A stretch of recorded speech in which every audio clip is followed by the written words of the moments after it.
Hi, this is Lisa from creativecanines.blogspot.com, and here's my tutorial on shading clothing. This is my finished image. It's another one from Pixie Dust Studios. I put my template over here so that you can see the areas that are going to be the lightest based upon where I put my light source.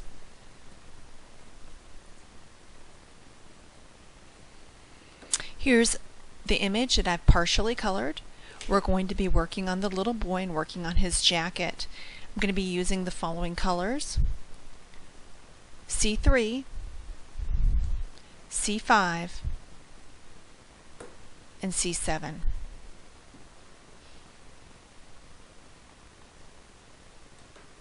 also highlighted with C1. I'm going to start with the base of my lightest color, working in a circular motion, evenly saturating the paper.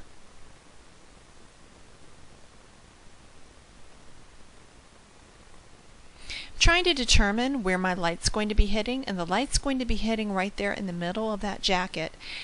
Therefore, I'm going to reserve a white space there so that I can remind myself that that portion is going to be the lightest. So I worked from the outside in.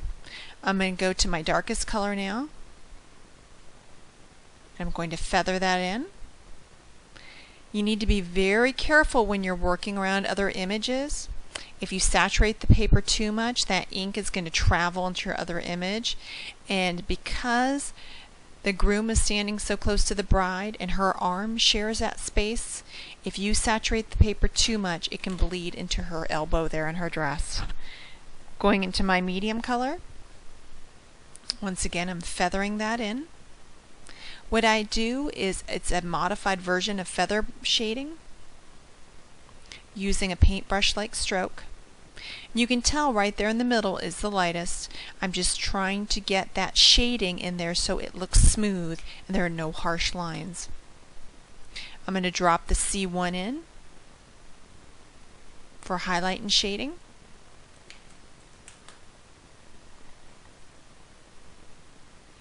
I'm going to go back over with the C3, because remember, those light colors will push the dark colors out of the way. And to make the shading look smooth, sometimes you need to go back over. Once again, with Copic markers, you can keep going back and adding. And you can see right there is a light portion, just like my template shows where the light source is supposed to be. Going to go ahead and start coloring on the other side.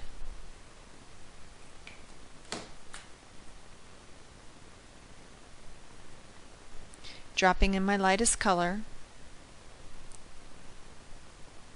I started off using the Copic Chow markers. I got both sets of 144.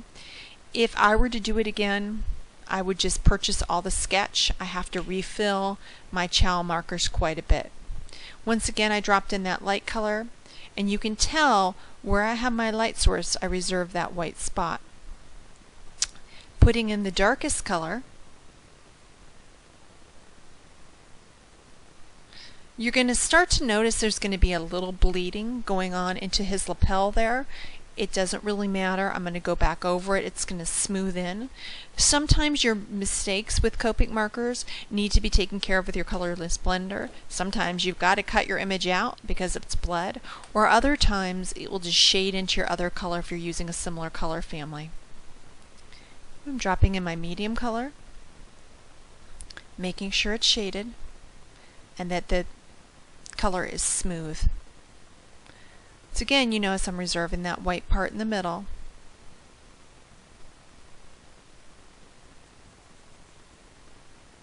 I'll go back in and I'm going to add the lightest color, which is going to be a C1. C refers to them being cool colors. It's a cool gray. There's also neutral grays, which are neither warm nor cool, and warm grays, which are warm. The toner grays also tend to be warm, but not as warm as the warm grays. Need to go back in here and darken things up again a little bit more. Once again, this is the farthest side from the light source, so it needs to be darker than the other side we just worked on. But also, I don't want to overshade and take away that light portion there, or the portion of his jacket that catches the light.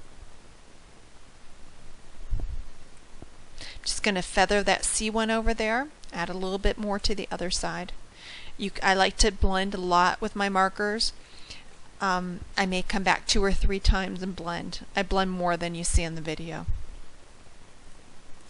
Now I'm going to work on the lapel. I'm going to use colors a shade lighter.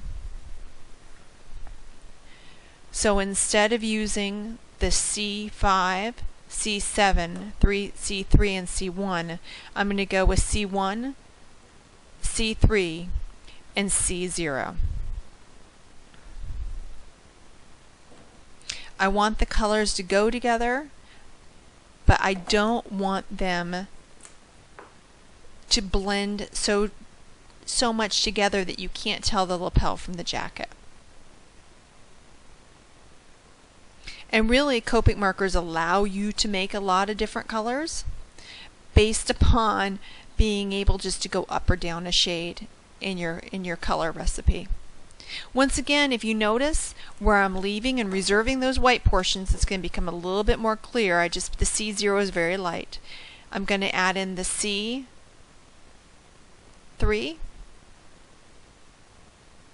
and you can see more clearly where those white portions are going to be reserved.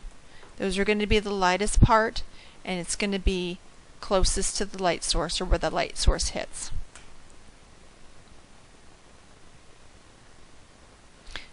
Putting in the C1 to help blend the C3 together with my other color.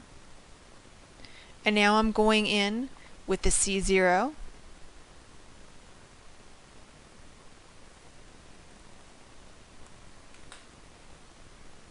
And you can tell where those white sections are, where those light sections are.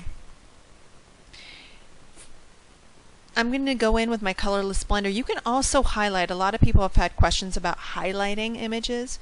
Not only can you clean up your mistakes with your colorless blender, but you can highlight your image.